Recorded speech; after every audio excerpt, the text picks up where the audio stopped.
So, welcome everyone. Thank you for joining us for the second session in our Beyond the Diagnosis webinar series.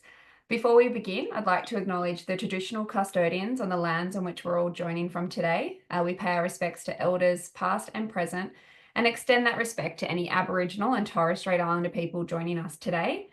We acknowledge their continuing connection to land, waters, and community. For those that I haven't met, my name is Bree. I'm joining today from the lands of the Maramarang people on Yuin Nation, and I do encourage you to share in the chat which lands you're joining from if you do know.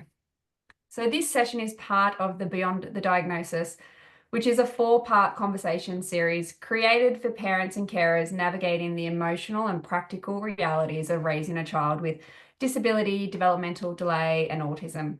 So through real, honest conversations with parents and professionals about all the things we don't often talk about, but that can make all the difference. So over the years, many of you have shared with us that one of the challenging aspects of this journey isn't just navigating your child's needs, it's navigating the relationships around you. So when your parenting experience feels different from your friends and your family, it can be incredibly isolating. Conversations might feel strained, especially when people don't understand. They might minimize your experience or offer judgment instead of support. So today we're talking about navigating those relationships, and we're going to explore how to protect what matters most, your child, your family, and your peace. So I'm really pleased to be joined today by two wonderful speakers who bring both professional insight and lived experience to this conversation. We're joined by Mitchell, who is a registered psychologist with extensive experience working with families navigating neurodevelopmental disorders, and he undertakes the importance of giving families choice and controlling their journey. And also Kelly. So Kelly brings the perspective of a parent who has walked this path with her son Lockie, and her experience has actually led her to pursue counselling and social work to support other families facing similar challenges. So we're going to talk honestly about how to communicate about your child's diagnosis in ways that honours your family, how to navigate different perspectives, including within your own partnership, and how to set boundaries with people who may not be ready to meet you where you are. We do know navigating these relationships can be tricky. So if this session does bring up some emotions, we encourage you to reach out to your support network, your GP, and your health professionals. Let's get started. And I've got a question. This is my opening question for both of you. So whoever wants to jump in can, but when a child receives a diagnosis, it often impacts not just the child, but the entire family system and social circle. So I'd love to hear from both of you about how diagnoses can reshape family dynamics and friendships, and what surprised you most about people's reactions, both the supportive ones and the challenging ones. So who's going to be brave and jump in first? Mitchell, do you want to go first? Yeah, I'm happy to go first. I'm really interested to hear what Kelly will have to say, having that lived experience. I guess speaking from the other side of the room as the practitioner, I will say that a lot of what I'll speak on today will be more around the neurodevelopmental side of things, although that's obviously just a small aspect of the categories of disability. What I've found is just the understanding and validation of the child's needs. Knowledge is power. So the more you know, the more you can you can act on that. I've also found, interestingly, a gateway to understanding other family members. Very often, a parent of a child that may receive a neurodevelopmental diagnosis starts to relate themselves to some of this stuff, which sometimes eventually might lead on to having them explore that for themselves as a parent. So that's quite an interesting opportunity that it opens up. There can be shifts in dynamics, good, bad, it's just different, just shifts in dynamics. Things do need to shift with that new understanding of expectations, routines, roles, and that sort of stuff. Sibling relationships can change. That can be a little bit of a tricky one sometimes, balancing maybe one child with neurodevelopmental diagnosis might receive all this therapy and support, and the other children may need some discussion around what that's for. And it's not that they're being overlooked or preferential treatment. So yeah, they're sort of off the top of the head some of the things that I usually see. Yeah. Yeah, in terms of reactions, I've mostly had positive sort of reactions and really on board, willing to learn. Sometimes it's from the outsiders, maybe peripheral relationships that you get some challenging reactions from. Yeah, absolutely. Yeah. Kelly? Yeah, so when Lockie was born, my older two daughters were 9 and 6 at the time. And up until that point, we'd only ever been to the children's hospital once, and it was when my daughter had broken her leg. So we went from being in a place that we'd been to once to every week, twice a week, multiple therapies, multiple castings. And it did take a toll on our family. There was times where I wasn't there for my girls. There was lots of sporting events and things like that missed because I had to take Lockie with me and take him to the hospital for those treatments. So the family dynamic definitely changed. And it wasn't actually until we had our fourth child that even my husband kind of went, "This isn't working, is it?" And I kind of went, "No, it's not," because it was all kind of just being lumped on me. Um, and we did decide to do a sea change for a little while and actually create that better work-life balance because we did need to change the way that we worked as a family. Our extended family were quite supportive of Lockie, which was amazing. And I was able to call on, I had older nieces, so they would come and look after the girls for me when I needed it or get them to school early. But it it did eventually have an impact on friendships, but it's funny how the friendships evolve and change. So those friendships that you had back then when your child was first diagnosed are probably not going to be the friendships that you have in the future, not unless you've got that really close bond and someone who really gets you. As time goes on and your family evolves, those friendships will change. Yeah. And I think your friendships change and evolve as soon as you have children. Anyway, Quite often it goes through like who your children are friends with and sports. And that's been my experience. Kelly, can you share about your personal journey with Lockie and how it did affect your relationship with friends and families in those early days? so we didn't actually when we had our 20-week ultrasound, there was something we were kind of told there might have been something wrong with Lockie's feet, and it was kind of palmed off by our obstetrician of like, oh, it'll be fine. It'll just be a few castings and it'll be okay. Everything we kind of hit the ground running. So the day he was delivered, I was still in recovery, and I came up, and my husband said to me, "They're really worried about his legs," and I'm like, "What's wrong with his legs?" Like we were still very much in that land of denial. Um, and things started to move very quickly. So um, I was lucky I could call on my sister and I said, Lockie's going to the children's hospital. I'm staying here in the hospital I'm in. Can you pick up the girls and can you be there for them? And I was incredibly lucky that I had her and I had her children who really did lift up my kids and make sure that they were well looked after. Um, because we hadn't had really anyone with a physical disability in our family before. So it had been a whole new learning experience for us. And from that, it did affect relationships. There were people that, would give unwanted advice or say, "Oh, I've been in that position. My kid's now walking and it's fine." And they're well meaning, but they don't always quite get the situation that you're in or what's actually happening for your family unit. So um, yeah, amongst all of the emotions that happen with that first diagnosis, trying to navigate family and friends and relationships is a whole other element that you just don't even really consider Yeah, when you absolutely. set And I out did on have a it. little chuckle then around some of the comments because I'm a lot further ahead in my journey and I can laugh at them now. But at the Yeah. time, they're not Oh, they're not laughable. no.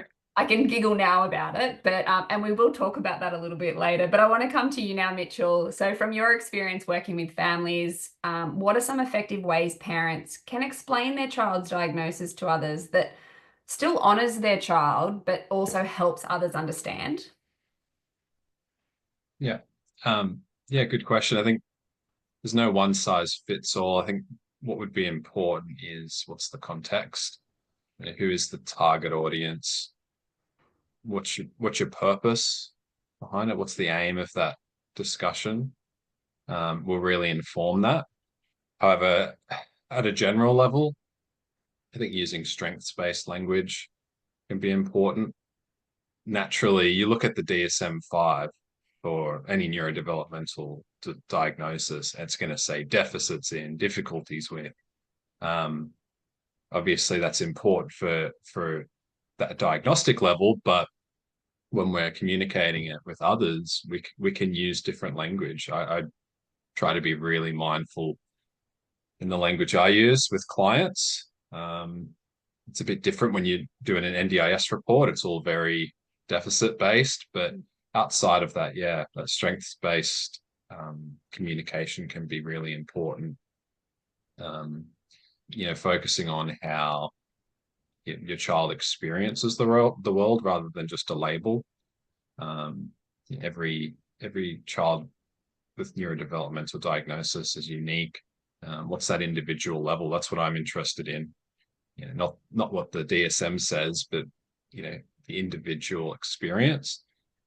Sharing what helps too can be important. Sort of frame, if you are sort of going to talk around maybe areas of difficulty, framing it is what's the other side of the coin. So not what do they struggle with, but what helps them. So, for example, Johnny gets overwhelmed easily in crowds, but can calm down really well in a quiet space, sort of offering, what's the insight into how do we support some sort of go-to sort of quick and easy to digest vessels for communication are one-page profiles. So a lot of OTs tend to do those. I don't see them fall onto my plate as much, but they can be helpful for schools and just at a simple glance, here's my child, here are their strengths, here are their interests, here is, some areas they may need support with.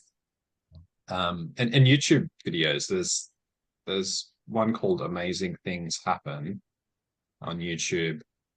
Just a little animated video. I think it does a really good job at sort of showcasing particularly autism, but in a really sort of, I think, helpful light for maybe people that may not be as well versed in what autism is.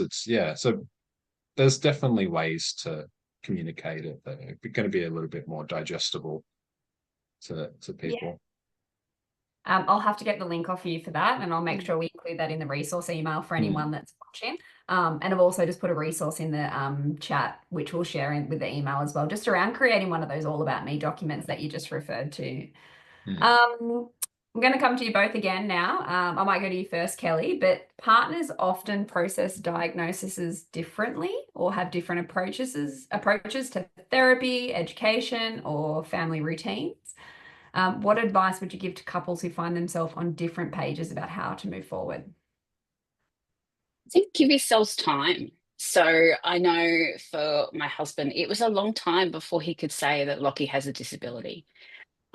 Now he embraces it. He knows it's part of him. It doesn't define him, but it's certainly part of who he is. And it's become a thing of our family to really advocate for those with disability.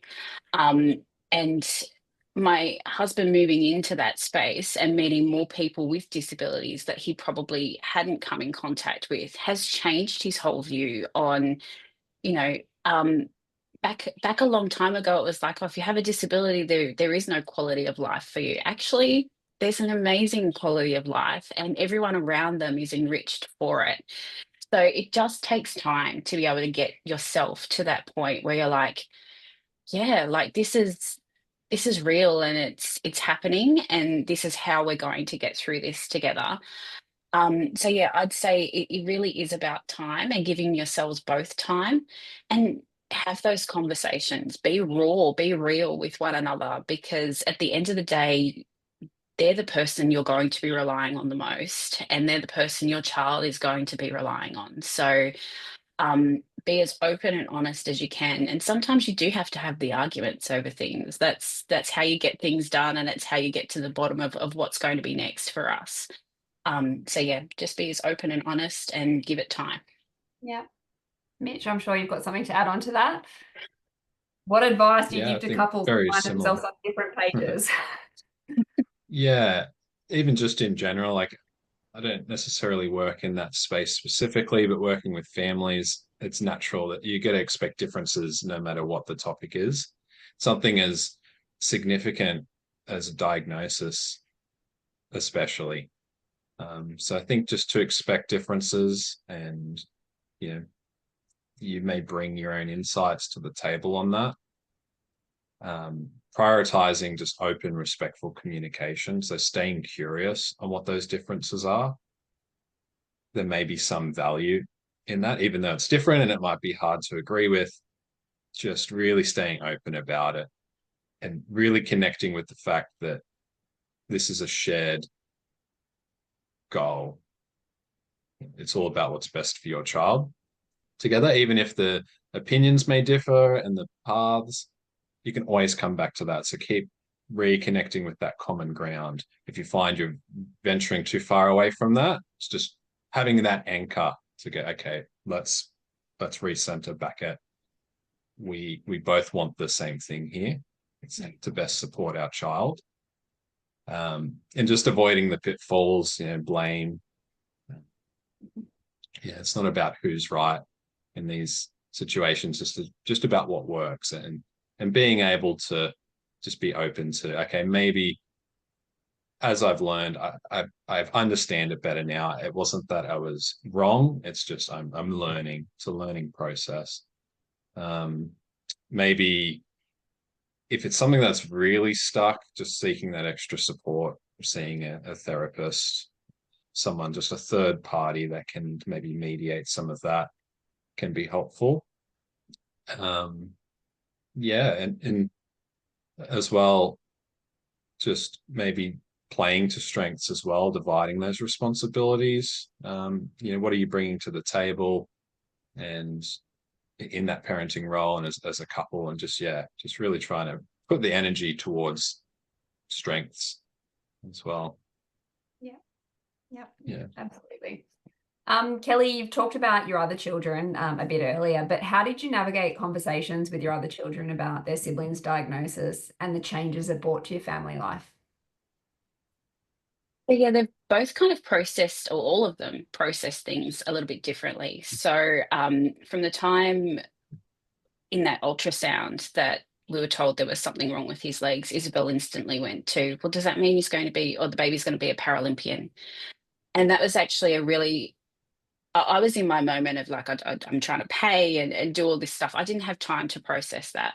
And it wasn't until someone said to me later, well, that's her actually showing that, her idea of disability is not that it's all doom and gloom. Like she can see something positive coming out of it for this baby. And that was such like that kind of hit me like, oh, like, yeah, because she's usually such a really negative kid. So to come with something positive, that was a real breakthrough, and it kind of set the tone, I suppose, for the rest of our family. George processed things a little bit differently, and she did struggle. She was the one who went to school with Lockie, and having a brother who everybody knows in the school, you can't hide from that diagnosis. Everybody knows exactly who your brother is. And she did struggle with that, and you had to kind of give her space for that and give her feelings that you're valid in your feelings. I can relate to how you're feeling, and you're frustrated because mum's always off doing appointments and all the rest of it. So really validating her feelings and keeping it open and honest. When we came to tell them about his diagnosis, it was just like his legs were born a little bit differently to everybody else's, so very much age appropriate, and trying to give them that idea. As they grew up, they've become his biggest advocates. So Belle actually went off and she volunteered with wheelchair sports, and she now has her own community of people that are in those older years that all have disabilities, and she's friends with them on Instagram and keeps in contact with them. Um, Georgia, while she sometimes will fight with her brother because they are siblings, she will be the loudest person in the stadium or the swimming pool, cheering for him when he's swimming or when he's going around the track and wheelchair racing. So um, for Ollie, it's a little bit different. He came into the picture when we were already living with this disability. And so for him, he really doesn't know any different. It's just part of our family. It's who Lockie is. Um, you know, for a long time, he used to say, oh, Lockie has transformer legs. That was the way he referred to his AFOs. So again, just keeping it very kid friendly, age appropriate, and you kind of start to see what they can and can't take. It is hard when you have a sibling in hospital who's got legs in casts all the way up to their hips and things, but for the most part, they are his people and they will fight to the end for him. So yeah. That's awesome. Mitch, I'm really looking forward to the answer that you have for this question because I feel like I wish I had it in my toolbox when my son was younger. But what are some techniques parents can use when facing unhelpful comments or unsolicited advice about their parenting or their child's condition?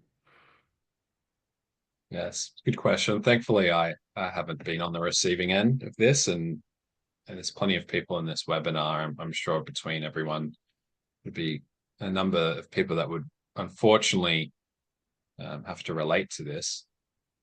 The first port of call would be just maybe pausing to notice what's going on for you in those moments. These things happen. What sort of reaction does that bring about? Do you notice then that sort of fight, flight, freeze, sort of stress response state to these comments, which would be completely understandable. Receiving the sort of feedback that I've heard some of my clients' parents receive. So just really being mindful of that, giving yourself maybe that space that you need to respond to that, to regulate, support yourself in those moments, and then building up some really good, which happens over time, and it's not easy, especially with close family, is boundaries. Those sort of script responses, almost, if you have to just rehearse them, is things like, we're not open to advice right now, but thanks for being interested. Thanks for caring. Thanks, but we're following what works for our child at this point. So you can always acknowledge the commentary and just have those scripts, those go-to sentences that you get to the point where it's almost just instinctual. And the more you do that, the emotion will level out. Like at first, I imagine it would be quite hard to tell, particularly a close family member, hey, look, you're overstepping your mark here. But I think the more you can do it and get comfortable with your words, how you need to say it, then you can just, and it'll get to the point with these family members where you might not even need to say it. It could just be a look, and they know, okay, I've overstepped. I've overstepped my mark there. And just again, I said earlier with the couples is just bringing it back to that common thread. What is motivating this advice for them? Is it from genuine care for the child? And if so, let's work with that. Yeah. So that would probably be a few things there, and just remembering, your child best. You open to sort of advice. And I always tell clients this: I'm not the expert on your child. I have general knowledge of psychology. I can support psychologically, but you're the expert on your child. And that is always what the core message should be. Yeah, I think there's going to be a lot of people writing down the scripting that you just said. I think I'm going to watch it back and write down that as well. And I do agree, like sometimes I know for me, I try to always remind myself of what is the intention by the person. Like, usually it is genuine. It's from a place of care. So I always try and remind myself, like, they're not trying to put me down or anything like that. They care. And that's why they're saying it. This is for both of you again, but many parents experience family members who either deny the diagnosis, and I think we hear that a lot for parents of children who are autistic, constantly suggest fixes or have strong opinions on treatments. How can parents respond to these situations while preserving those important relationships? Kelly, go to Yeah, I think no, that's all right. I think sometimes you do have to educate, and sometimes you do have to sort of go, actually, that's a common part of my child's diagnosis. And, especially when it's like ADHD or autism, or any sort of behavioral issues, you might be going, yeah, it looks like defiance, but actually it's really a sensory issue, or he's feeling a bit overwhelmed right now. I've had to use that for my younger son on occasion. And it really is, you're your biggest child's advocate, so you educating more people, and there will always be people that go, oh, that doesn't exist, or that's, you just need to be a bit more disciplined or something like that. And I think sometimes you have to remember that they're coming from a place of their own lived experience or how they see the world. And it's really that thing of being able to go, you know what, thank you for your concern, and I can see you're thinking about us, but at the same time not taking that on yourself. It's really hard when you're in that situation, especially when it's confrontational, to not really get yourself up in a moment. um, but often I find too that the more you stay calm, other people don't quite know how to take that either. So it really is about keeping yourself calm in the moment. Acknowledge, but you don't actually have to give weight to what they're saying. And from there, you can, take on their advice and then just dump it somewhere else. in one ear and out the other. Pretty much. And I'll come to you now, Mitch, but like we hear of families so much, like their child might have a diagnosis, but people are like, but they're fine when they're with us, or they're fine when they're at school and they're not seeing the other side of it. So I'm sure there's a lot of families that can relate to that. So how can parents respond to these?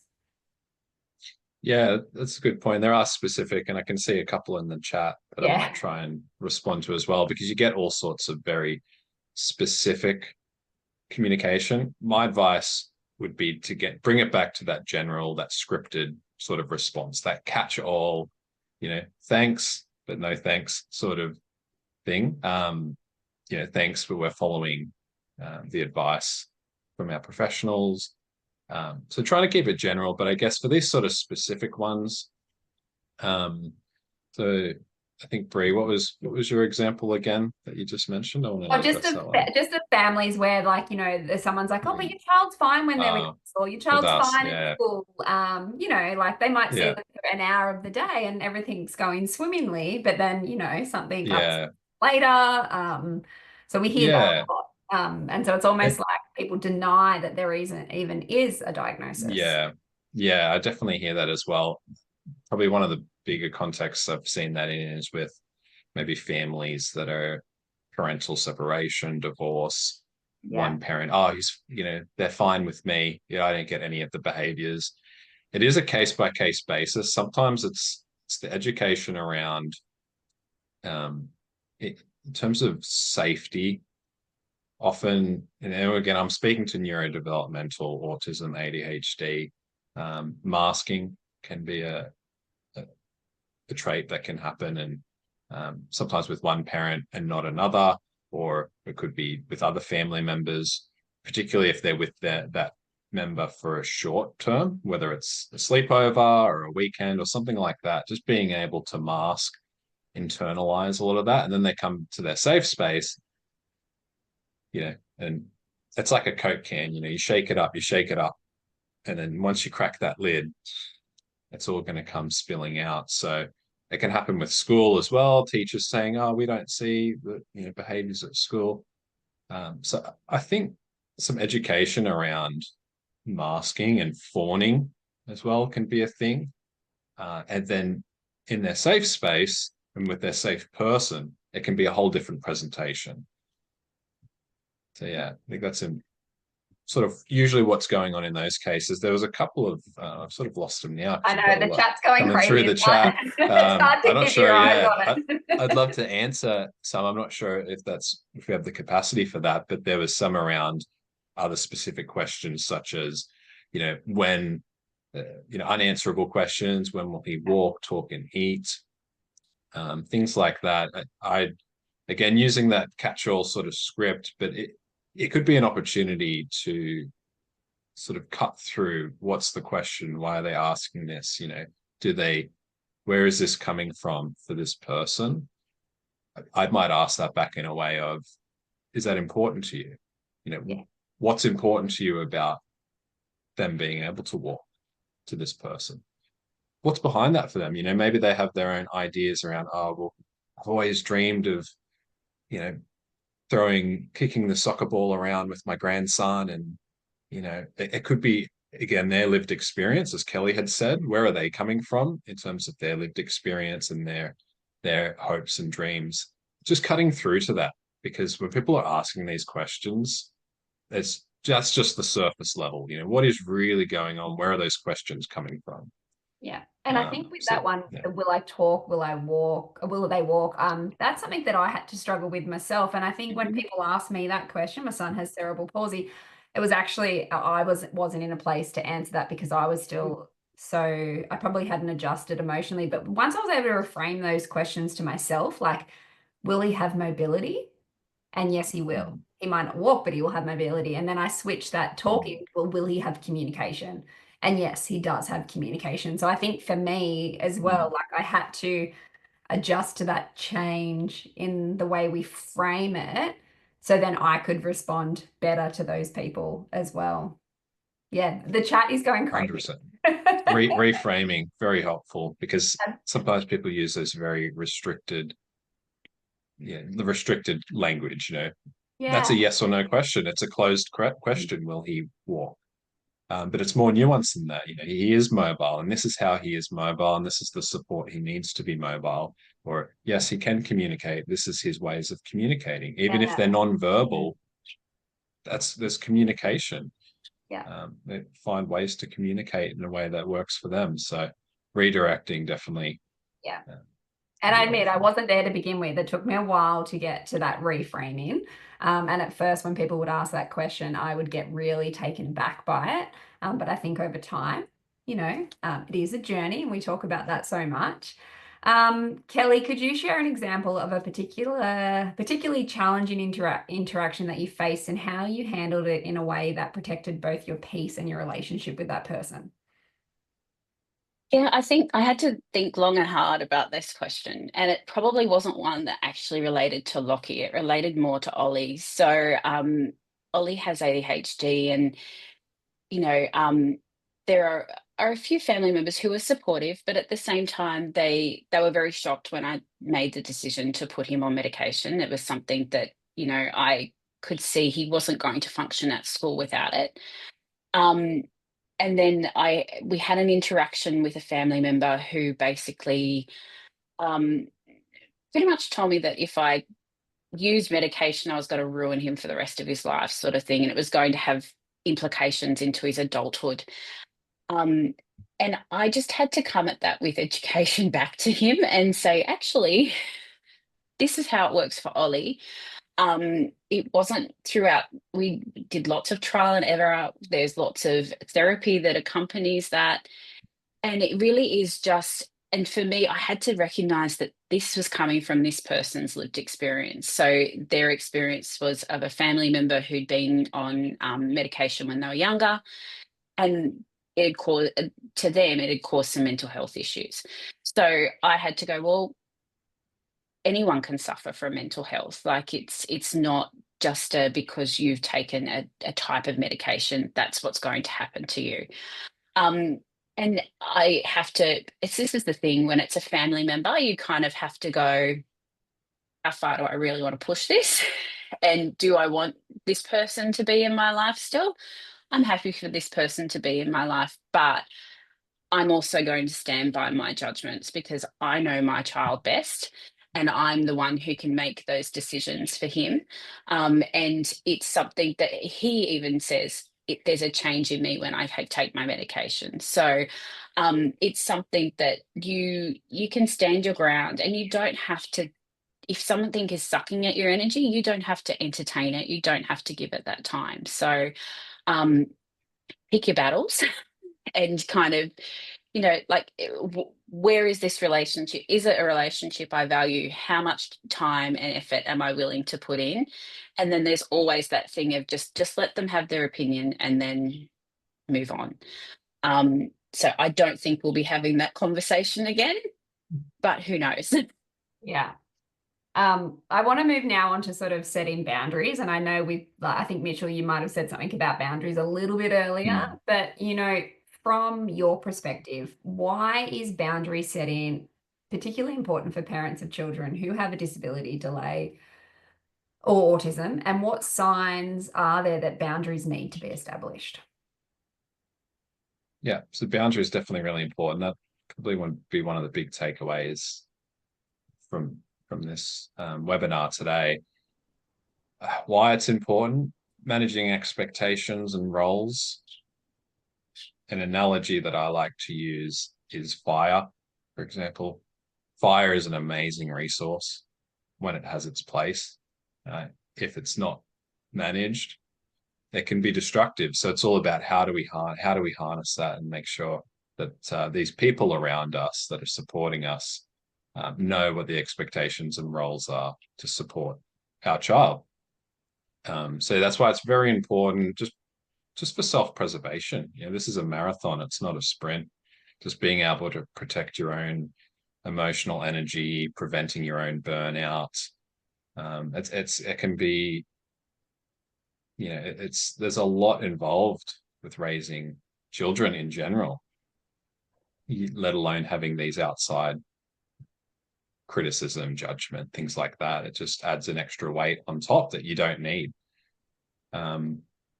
Keeping with boundaries, it really keeps the focus where it needs to be. It's on the child's needs. It's not about opinions. This is not an opinion piece. This is, it's just really, as I said, with the fire analogy, it's just containing that resource in a supportive way.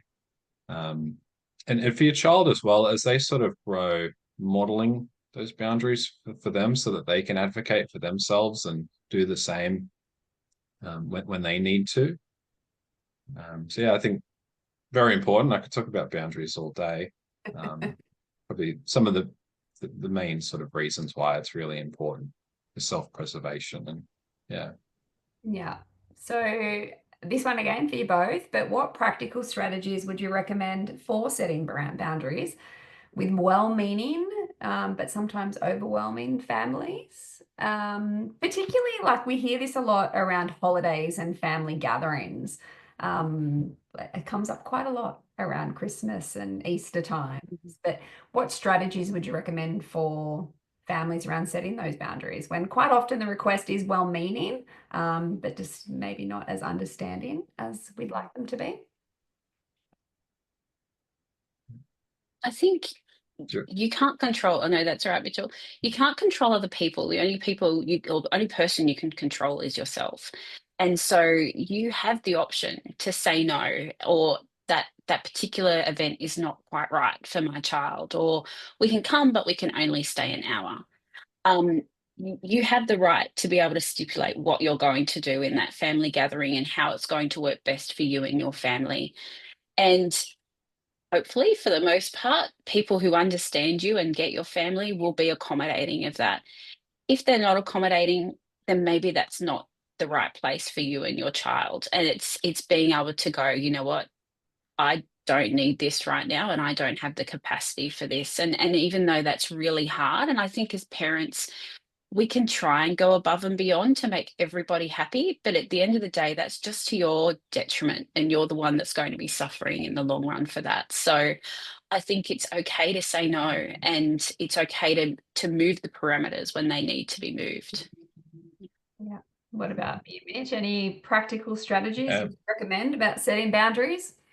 Yeah, and I would definitely agree with what Kelly has to say. It's okay to say no. An invitation is not an obligation. You're allowed to say no, and you're allowed to say yes, and and sort of provide your terms. So communicating to some clear expectations early on. It's definitely helpful around those holiday periods and birthdays. They're coming up. You've done it before. It's not your first rodeo. You know what to expect. So just really putting that out there ahead of time in terms of what you and your family need to feel safe and comfortable during that event. Scripts, again, I think scripts are helpful because, again, these are quite routine things. You can just get into a habit of, just here's the perfect way for me to encapsulate what I need, and use that. But yeah, I guess just really strategizing around the visit in terms of maybe having some planned breaks for your child, particularly for neurodiverse children, having those breaks away from the busyness. If that's what they need, some kids are different. They need a break to be a bit more busy, and they need to get up off the dinner table and go run around. So it's just being able to have those opportunities, maybe delegating a supportive family member as well that you do feel like is a safe person that can support you as well. Just physical boundaries around, is there, wherever the event is there a quiet space that they can go to when they need it? Or, as I said, sometimes kids, it's the opposite. Is there a place they can get really big and loud and expansive when they need that? And yeah, being ready to leave, and having almost, that secret signal maybe with your child, the way that they can let you know, I'm done, can be helpful. But yeah, I think there's ways to set it up for success. It can be hard. Sometimes there's rigidity, particularly around special occasions. Maybe there's family rituals and sort of expectations that come along with that. Just being able to break the mold and saying, we want to be a part of it, but we have to do it our way. Yeah, good advice. Everyone's loving what you're talking about with the scripting, and they're requesting, like, do you have a generic list of scripts? And if you don't, I feel like we're going to have to create one. Make one. Kelly, how has your approach to friendships changed since Lockie's diagnosis? Like, have you found new types of support systems, and how do you nurture those relationships? Yeah, I think definitely my friendships have changed. I remember just after Lockie was born, my sister took my oldest daughter off to a function for school, and it was very much in those early days. So we decided we didn't want people visiting the hospital and stuff like that. And it was a group of mums that actually honed in on my daughter and was like, so what's going on? Like, what's happening with your baby brother and all this sort of stuff. She was in a world of not knowing what was happening herself. And my sister kind of a few days later told me what had happened. And she goes, those people are not your friends. And that's the thing. It's like if you're the subject of gossip, and those people are not your friends. So it really is about finding your community and finding the people who are not going to gossip about you behind your back. And so from then, I did move friendship groups. I became friends with a very different group that were very much accepting of Lockie, and they were actually the people who got me out of the house. We would do boot camp every week, and there'd be someone, watching Lockie at all times while we went to boot camp.